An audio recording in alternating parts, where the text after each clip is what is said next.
నమస్తే అమ్మా. నమస్తే. అమ్మా, ఇంట్లో ఎటువంటి దేవుడి ప్రతిమలు ఫొటోస్ పెట్టుకోవచ్చు? దీనికి ఏమైనా అసలు నియమం ఉందా?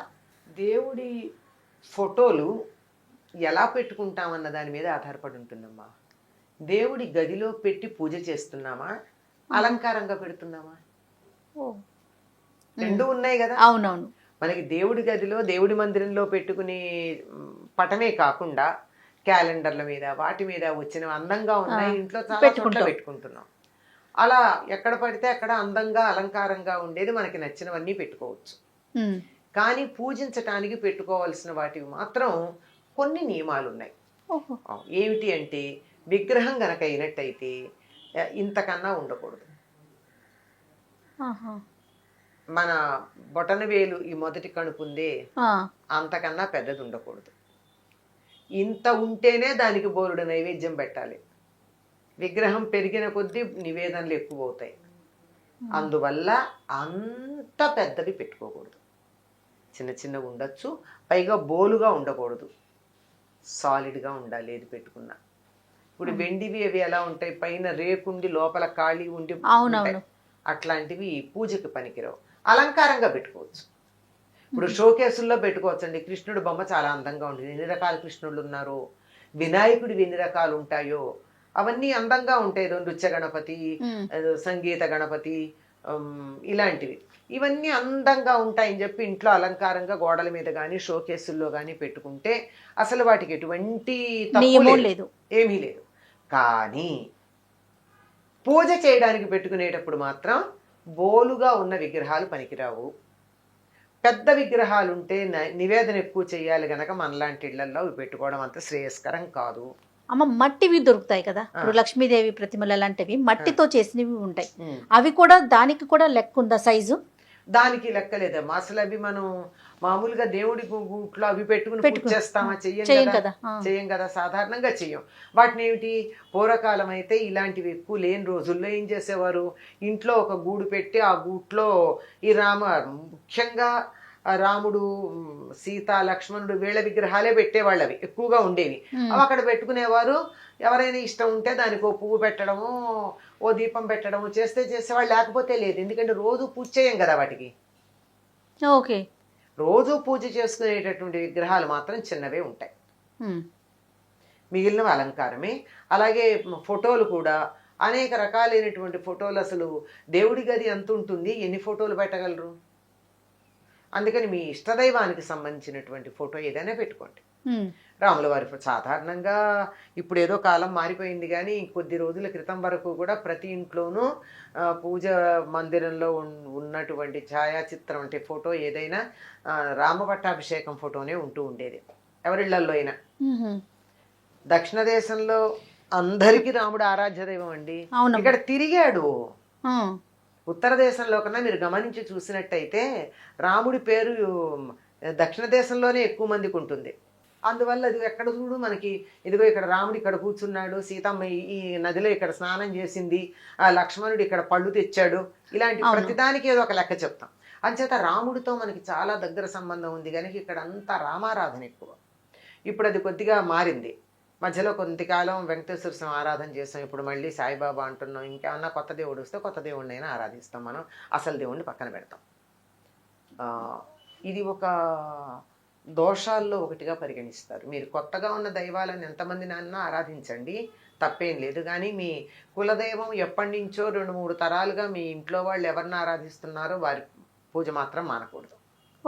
అదొకటి కనుక ఇలా సాధారణంగా రామ పట్టాభిషేక చిత్రం ఉండేది. రామ మందిరం లేని గ్రామం లేదు మనకి.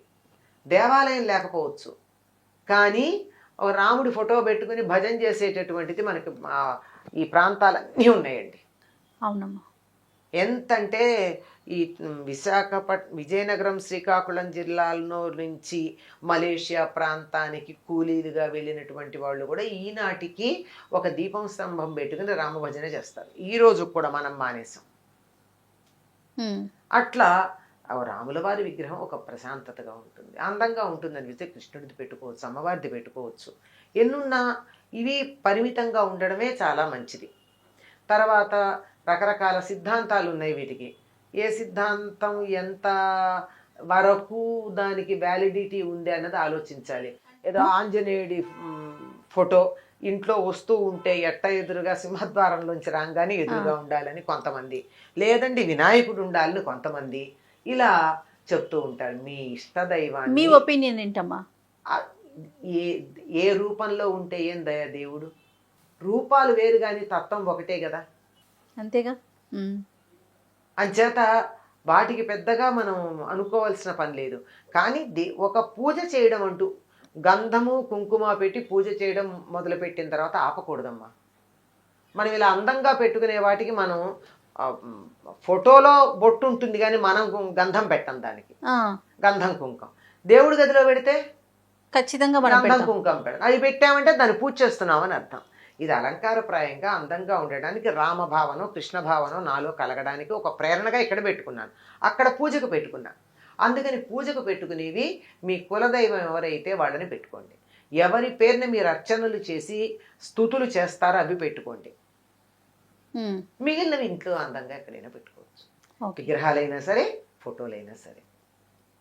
పెద్ద పెద్ద విగ్రహాలు అయితే మాత్రం నిత్య పూజలో పెట్టుకుంటే అంత నైవేద్యం పెట్టాలి, మరి పెట్టగలరా ఆలోచించుకోండి. శివలింగం కూడా ఇంట్లో పెట్టుకోకూడదు అని అంటూ ఉంటారు కదమ్మా, అది కరెక్ట్? లేదమ్మా, పెట్టుకోవచ్చు. కాకపోతే ఉంటే ఏంటంటే దానికి కాస్త నీళ్లు పోస్తూ ఉండాలి.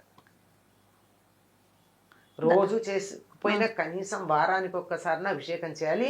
రోజు చేయడం మంచిది. ఇంట్లో శివలింగం ఉంటే ఎంత పెద్ద దానికి మీరు ఏమి ఎక్స్ట్రా ఏం చేయక్కర్లా.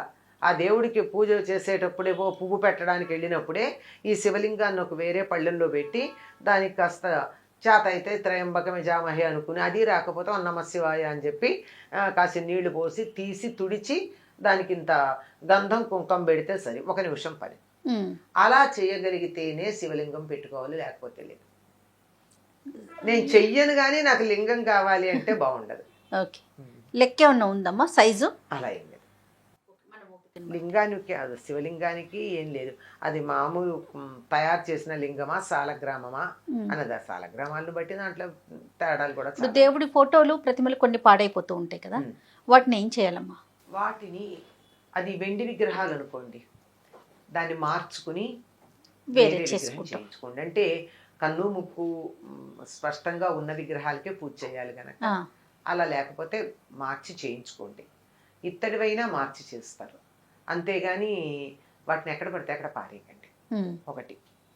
ఇంకా ఛాయాచిత్ర ఫోటోలు ఉన్నాయి, ఈ ఫోటోల్ని తీసుకొచ్చి రోడ్ల మీద ఎక్కడ పడితే అక్కడ పారేస్తూ ఉంటారు, చెత్త కుండీల్లో పారేస్తూ ఉంటారు. అది సరైన పద్ధతి. నీ ఫోటో ఎవరైనా పారేస్తే నీకు ఎంత కోపం వస్తుంది? అవును, బాధ కలుగుతుంది కదా. మరి దేవుడిని నువ్వు పూజించే దేవుడి ఫోటోని ఎలా పారేస్తే అది సరైన పద్ధత? దానికో పద్ధతి ఉంది. అసలు దేవుడి గుళ్ళో వదిలేసి వస్తూ ఉంటారు. ఏం చేయాలి, ఏం చేసుకుంటారు దేవుడి గుళ్ళల్లో వాళ్ళు? అవును. అందుకని వాటికి ఏమిటంటే చక్కగా వాటిని తీసుకుని వెళ్ళి ప్రవహిస్తున్నటువంటి నదిలో వాటిని పూజించి పసుపు కుంకుమ అక్షతలు కుంకుమ మొదలైన పువ్వులు వేసి వాటిని పూజించి వాటిని ప్రవహిస్తున్న నది నీటిలో వదిలిపెట్టడం ఒక పద్ధతి. లేదు నాకు దరిదాపుల్లో ఎక్కడా కూడా నది లేదు, ఏం చెయ్యాలి? వాటిని చక్కగా మంచి చితుకులతో, పిచ్చి పిచ్చివి కదా, మంచి చితుకులు తెచ్చి మంట పెట్టి దాన్ని ఏ దేవుడి విగ్రహం, ఏ దేవుడి ఛాయాచిత్రమో ఆ పేరు చెప్పి ఆయన్ని పూజిస్తూ దాన్ని అగ్నికి ఆహుతి వేయడం ఒక పద్ధతి. అంతేగాని ఎక్కడ పడితే ఎక్కడ పారేయకూడదమ్మా. దేవుని గుళ్ళల్లో పెట్టడం కూడా కరెక్ట్ కాదు. తప్పుగా ఏం చేస్తారమ్మా వాళ్ళు మాత్రం.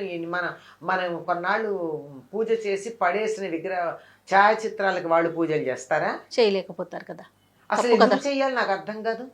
అసలు నువ్వు ఎందుకు తెచ్చుకున్నావు? నీకు ఇన్నింటికి పూజ చేసే ఓపిక లేకపోతే ఎందుకు తెచ్చుకున్నావు? దాన్ని భద్రంగా పెట్టుకునే శక్తి లేకపోతే ఎందుకు తెచ్చుకున్నావు? నువ్వు తెచ్చుకుని నీ అశ్రద్ధకి ఎవరినెత్తునో పడేస్తావా బరువు? తప్పు కాదు. అవును. తర్వాత దేవాలయాల దర్శనం చేసుకోవటం, ప్రతి ఒక్కరూ ఇంత ప్రతిమ తీసుకొచ్చి ప్రసాదంతో పాటు ఇవ్వటం, ఇది కూడా చాలా తప్పమ్మా. దేవాలయాల వెళ్ళినప్పుడల్లా విగ్రహాలు తీసుకొచ్చి ఇవ్వడం అనేది, ఫోటో ఫ్రేమ్స్ ఎక్కువ ఇస్తుంది. అడిగిన వాళ్ళకి ఇవ్వండి. మా ఇంట్లో లేదు, ఏదో నువ్వు తిరుపతి వెళ్తున్నావు, మా ఇంట్లో వెంకటేశ్వర స్వామి విగ్రహం లేదు లేదా ఫోటో లేదు తెచ్చిపెట్టు అంటే వెళ్ళివ్వండి. లేకపోతే ఇంతంత ఫోటోలు తీసి వాటిని ప్రసాదాలతో కలిపి ఇవ్వడం. ఏం చేయాలి ఈ ఫోటోలన్నీ? అవును, ఎక్కడ పడితే అక్కడ పారేయలేము. పారేయలేము, ఇంట్లో పెట్టుకోవటానికి ప్లేస్ ఉండకపోవచ్చు. అసలు ఎక్కడ పెడతామమ్మా ఇవన్నీను? పైగా కొంతమంది ఫోటో ఫ్రేమ్లు ఇస్తారు, మరి కొంతమంది ఒట్టి కాగితమే ఇస్తారు. అవును, దీన్ని ఏం చేస్తారు? అందువల్ల నేను అందరికీ విజ్ఞప్తి చేస్తూనే ఉంటాను, ప్రసాదం ఇవ్వండి, హాయిగా తింటాం. భగవంతుడి అనుగ్రహం ఒకటి కత్తిగా బాగుంటుంది కదా, బాగుంటుంది. కానీ విగ్రహాలు ఫోటోలు ఇవ్వకండి అని రిక్వెస్ట్ చేస్తాం. అయినా కొంతమంది తెచ్చిస్తూ ఉంటారు. అవును, ఏం చేస్తాం, అన్నీ ఒక పక్కన పెడతాం. మరి దేవుడి దగ్గర పెట్టానో పూజ చెయ్యాలి. అందుకని అవన్నీ ఒక చోట పెట్టి కొత్తగా పెళ్ళే కాపురానికి వెళ్ళే వాళ్ళకి, అమ్మ మీరెవ్వరూ విగ్రహాలు కొనుక్కోకండి, ఫోటోలు కొనుక్కోకండి, దేవుడికి సంబంధించినవి మీకు నచ్చిన ఇవన్నీ ఇంత పెట్టె ఉంది, ఈ పెట్టెలో రకరకాల దేవుళ్ళ ఫోటోలు ఉన్నాయి, బోలెడు విగ్రహాలు ఉన్నాయి, మీకు మీ ఇంట్లో మీకు నచ్చిన దైవం ఫోటో కానీ విగ్రహం కానీ తీసుకెళ్ళి ఇప్పుడు మీరు పూజ చేసుకోండి. బాగుంది.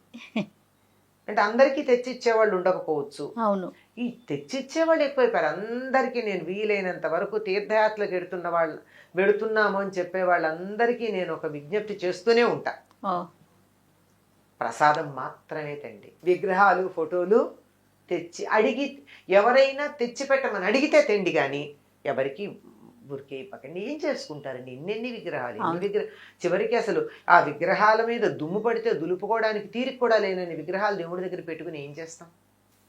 చక్కగా కొన్ని పెట్టుకోవటం, శ్రద్ధగా పూజ, ఒకటో రెండో మీకు ఎంత ఓపిక ఉంటే అంత, ఎంత చేయగలిగితే అంత. అలానేనమ్మా, తప్పకుండా. నమస్తే. ఇక ఈ వీడియో కనుక మీకు నచ్చినట్లయితే లైక్ చేయండి, షేర్ చేయండి. మరిన్ని వీడియోస్ కోసం మా ఛానల్ని సబ్స్క్రైబ్ చేసుకోండి.